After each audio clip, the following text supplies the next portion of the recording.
Assalamualaikum warahmatullahi wabarakatuh. Halo teman-teman farmasi semuanya. Jadi di video kali ini aku mau jelasin ke kalian semua tentang diabetes mellitus, definisi, klasifikasi, etiologi, dan pengobatannya. Mari kita langsung simak ke videonya. Oke, langsung aja kita bahas tentang diabetes mellitus. Yang pertama yaitu tentang apa sih diabetes mellitus itu, atau definisinya itu apa sih? Oke, langsung aja. Diabetes mellitus adalah suatu kelompok penyakit metabolik dengan karakteristik hiperglikemia yang terjadi karena kelainan sekresi insulin, kerja insulin, atau keduanya. Klasifikasi atau pengelompokan diabetes mellitus berdasarkan etiologi atau penyebabnya dibagi menjadi 4. Yang pertama adalah DM tipe 1 yang disebabkan karena kerusakan sel beta pankreas oleh adanya autoimun atau idiopatik, sehingga menyebabkan penurunan insulin secara absolut. Kemudian yang kedua adalah DM tipe 2, yang disebabkan karena penurunan fungsi sel beta pankreas, sehingga menyebabkan penurunan sekresi secara frekuensional dan resistensi insulin. Secara frekuensional maksudnya adalah secara bertahap, jadi tidak langsung insulin itu tidak terbentuk, seperti itu. Kemudian yang ketiga ada DM tipe lain, karena sindrom diabetes monogenik, penyakit eksokrin pankreas, atau obat atau zat kimia, dan lain-lain. Kemudian yang terakhir adalah DM gestasional atau DM pada kehamilan. Itu terjadi karena hormon kehamilan atau faktor lain yang mengganggu kerja insulin. Faktor risiko diabetes mellitus dibagi menjadi 2, dapat dimodifikasi dan tidak dapat dimodifikasi. Dapat dimodifikasi artinya kita dapat memperbaikinya. Contohnya obesitas. Obesitas tergolong obesitas jika memiliki MT atau BMI lebih dari 30 kg per meter persegi.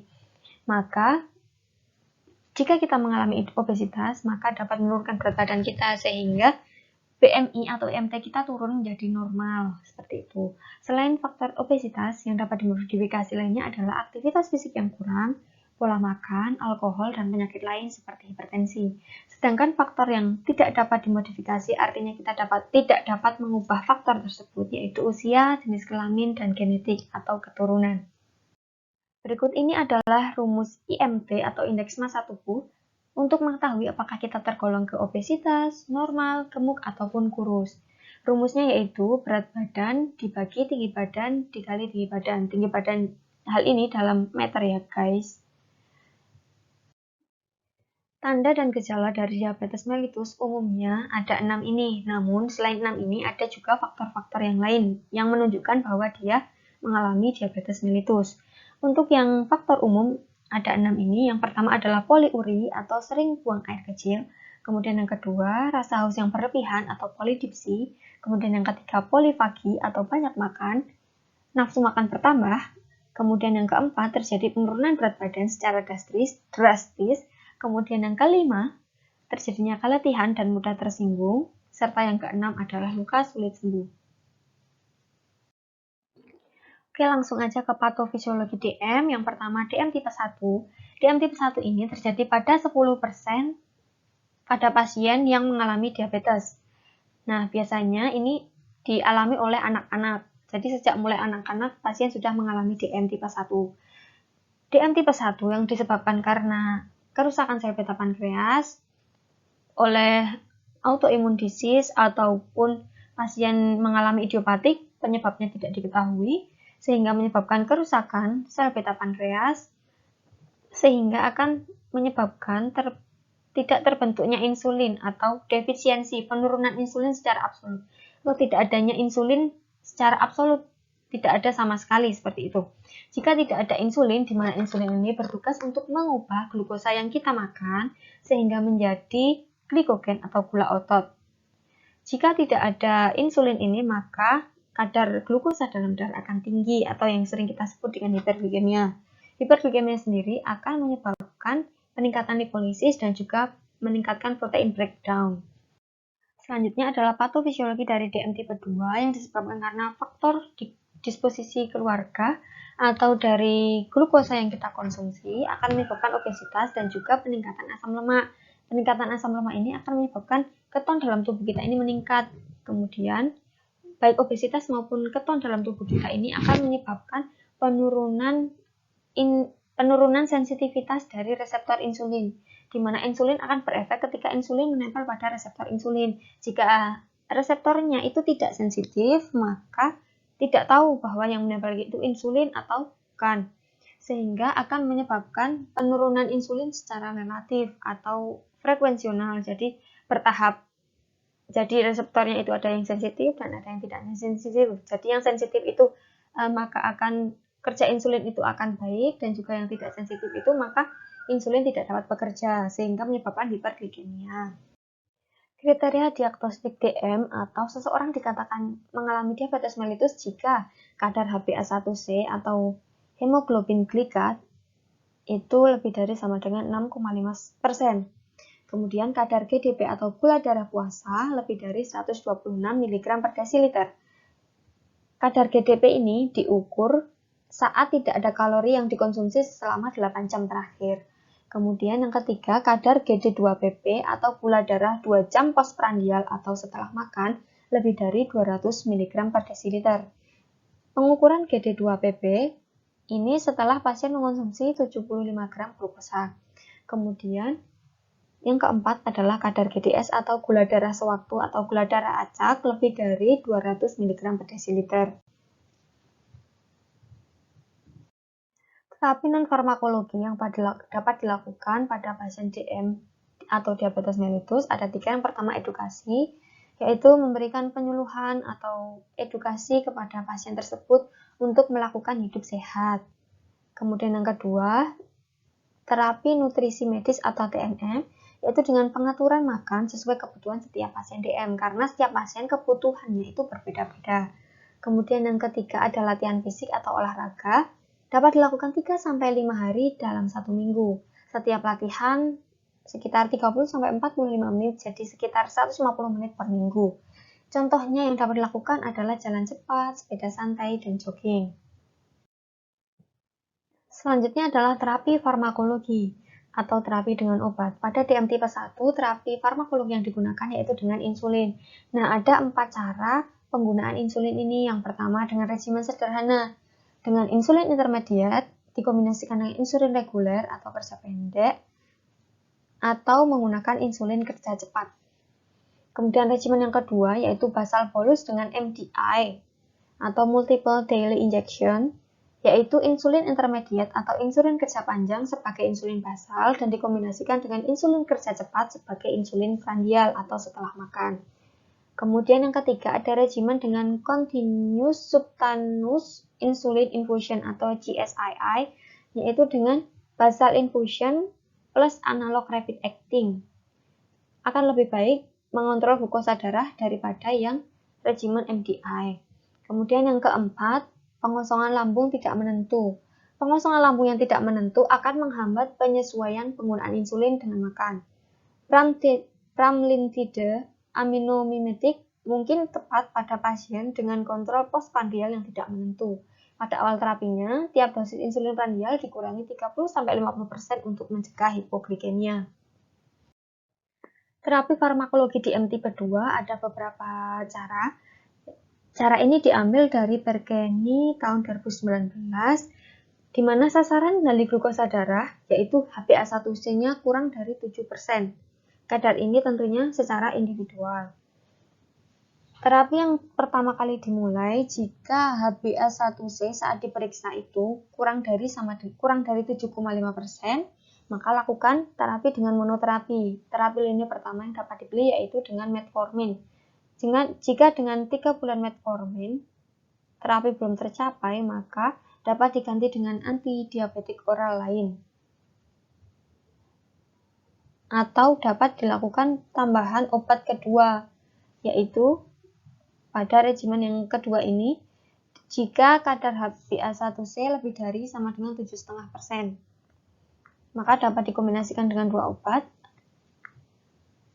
Atau jika saat tadi pertama mengonsumsi target belum tercapai, atau saat diperiksa HbA1c-nya lebih dari sama dengan 7,5%, maka dapat dilakukan kombinasi 2 obat dengan mekanisme yang berbeda. Misalnya, tadi kita sudah menggunakan metformin, kemudian dapat dikombinasikan dengan golongan alfa glukosidase inhibitor seperti itu. Kemudian jika tidak tercapai setelah 3 bulan terapi, maka dapat ditambahkan obat yang ketiga atau kombinasi 3 obat. Dari obat yang pertama kedua tadi, kemudian dapat dikombinasikan misal dengan ditambah satu obat lagi, golongan DPP-4 inhibitor seperti sitagliptin mungkin, atau obat-obat yang lain. Jika HbA1c belum mencapai kurang dari 7 dalam 3 bulan, maka bisa ditambahkan insulin atau intensifikasi terapi insulin. Kemudian, jika saat pasien diperiksa nilai HbA1c-nya lebih dari 9, dengan gejala klinis negatif, gejala klinis yang dimaksud adalah tanda-tanda diabetes mellitus. Itu dapat dilakukan kombinasi dengan 2 obat terlebih dahulu, atau kombinasi dengan 3 obat. Jika ada gejala klinis positif, mengalami gejala-gejala diabetes mellitus, maka dapat dilakukan terapi dengan insulin atau dengan obat lain. Insulin kombinasi dengan obat lain atau insulin saja seperti itu. Jika belum tercapai, maka dilakukan intensifikasi insulin. Terapi farmakologi pada DM gestasional ada 3 pilihan terapi obat. Yang pertama, yang paling sering digunakan adalah terapi insulin, di mana penggunaan insulin ini perlu penyesuaian dosis untuk mencapai target kadar glukosa darah. Diperlukan dosis yang dokter yang terlatih untuk dapat memberikan terapi insulin. Kemudian yang kedua adalah terapi metformin. Metformin ini lebih dipilih bila kadar glukosa darahnya terkontrol, risiko hipoglikemia dan peningkatan berat badan lebih kecil. Kemudian yang ketiga, sulfonylurea, yang paling sering tidak dipilih karena dapat meningkatkan risiko hipoglikemia pada bayi dan makrosemia, dan belum ada data keamanan jika digunakan secara jangka panjang. Komplikasi diabetes mellitus ini ada 2, komplikasi makrovaskuler dan mikrovaskuler. Komplikasi makrovaskuler, di mana kita tahu makro itu besar, maka komplikasi yang melibatkan pembuluh darah yang besar, seperti pembuluh darah koroner atau jantung, pembuluh darah otak, dan pembuluh darah perifer. Contohnya yaitu hipertensi, coronary heart disease atau CHD, dan juga stroke, dislipidemia, gagal jantung, kongestif, dan lain-lain. Sedangkan komplikasi mikrovaskuler itu melibatkan pembuluh darah yang kecil, seperti komplikasi yang dapat terjadi seperti neuropati, yaitu gangguan saraf, gejalanya kesemutan, nyeri, mati rasa. Kemudian yang kedua dapat terjadi nefropati atau gangguan pada ginjal. Jika akan memburuk progresivitasnya dari nefropati ini akan menyebabkan gagal ginjal. Kemudian yang ketiga ada retinopati atau penyumbatan pembuluh darah mata. Selain 2 komplikasi di atas, pada pasien DM juga dapat terjadi komplikasi secara akut. Ini ada 3 jenis, yaitu ketoasidosis diabetik, di mana keadaan dekompensasi metabolik akibat defisiensi insulin mutlak atau relatif, meliputi hiperglikemia, asidosis metabolik, dan ketosis, peningkatan konsentrasi keton dalam sirkulasi darah. Terapi yang dapat diberikan yaitu dengan cairan dan elektrolit, dextrose, insulin, dan bikarbonat. Kemudian komplikasi akut yang kedua yaitu hiperosmolar non-ketotik, keadaan dekompensasi metabolik akibat defisiensi insulin mutlak dan relatif terhadap hiperglikemi hiperosmolar tanpa ketosis. Terapi yang dapat diberikan yaitu cairan dengan normal salin, cairan hipotonis NaCl 0,45%, dan insulin.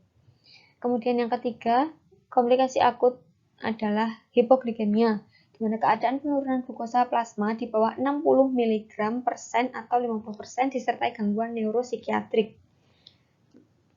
Terapinya, jika terjadi hipoglikemi yang ringan, maka dapat di stop obat, kemudian diberikan 10-20 gram glukosa oral. Jika komplikasinya akut atau berat, akut yang berat maksudnya, itu dapat diberikan infus dextrose 10% injeksi, glukagon 1 mg IM, atau bolus glukosa 20% 75-100 cc. Untuk lebih lengkapnya dapat dilihat di link yang aku taruh di bawah.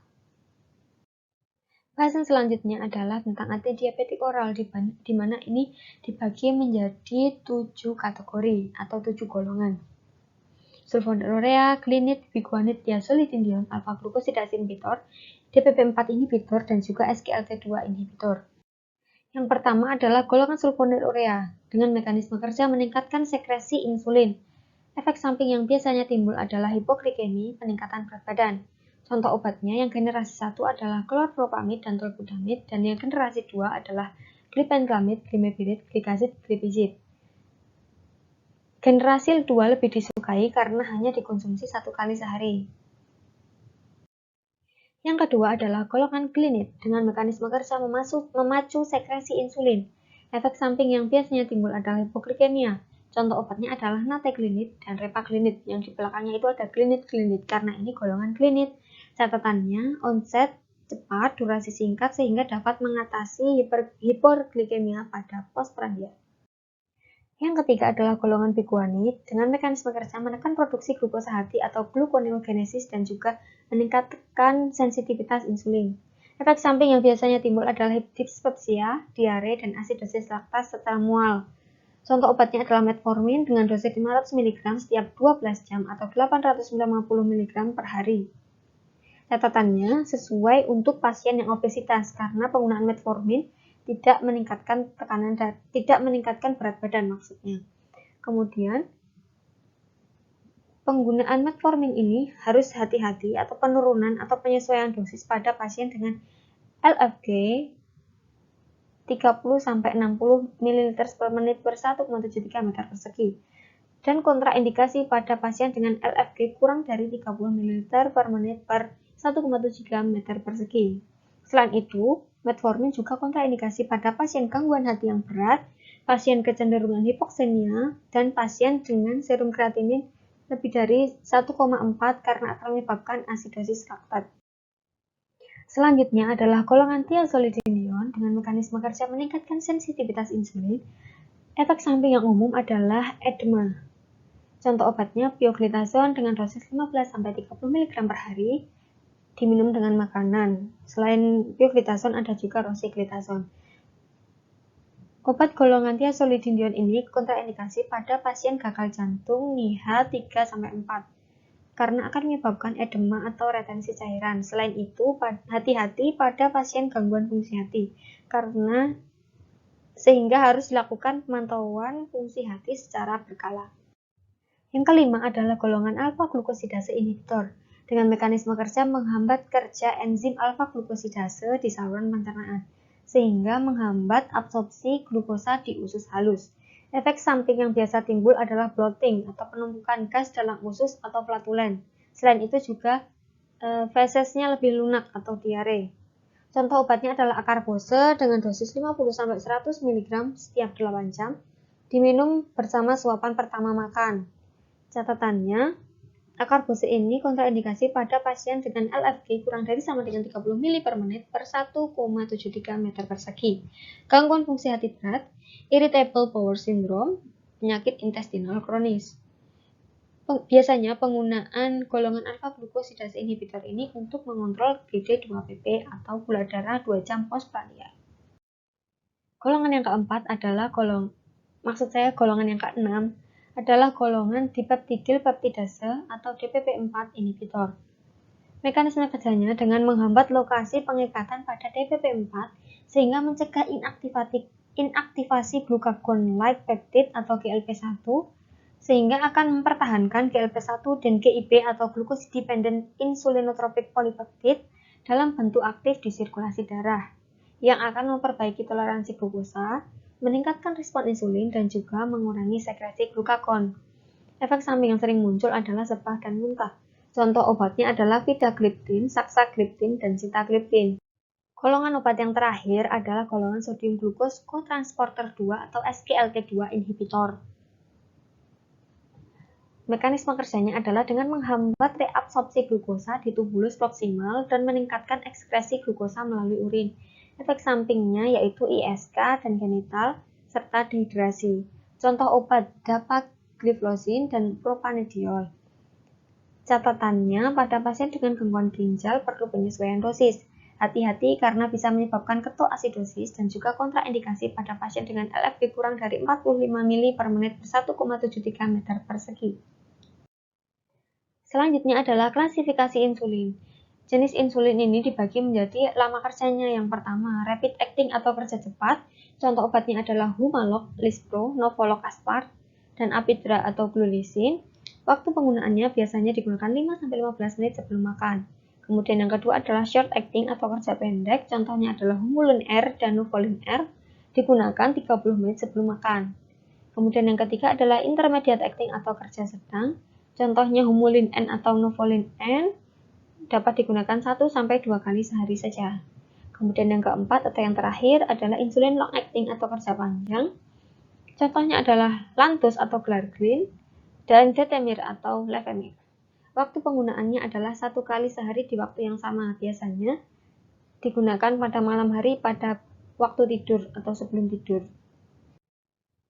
Berikut ini adalah cara perhitungan dosis insulin. Yang pertama kita harus menghitung dulu insulin harian total atau IHT. IHT ini dapat dihitung dari 0,5 unit dikalikan dari berat badan pasien. Itu sebagai dosis per hari. Kemudian IHT tersebut dapat dibagi menjadi 2 dosis lagi, yaitu sebagai insulin basal atau IBT dan juga insulin prandial total atau IPT. Pada insulin basal digunakan 40% dosis dari IHT yang biasanya digunakan sebelum tidur. Kemudian insulin prandial total ini adalah 60% dari IHT, di mana terbagi menjadi 3 kali penggunaan, yaitu pada makan pagi, makan siang, dan makan malam, masing-masing sepertiga dari IPT atau insulin prandial total. Terima kasih buat yang nonton videonya, semoga bermanfaat. Bye-bye, sampai ketemu di video selanjutnya. Assalamualaikum warahmatullahi wabarakatuh.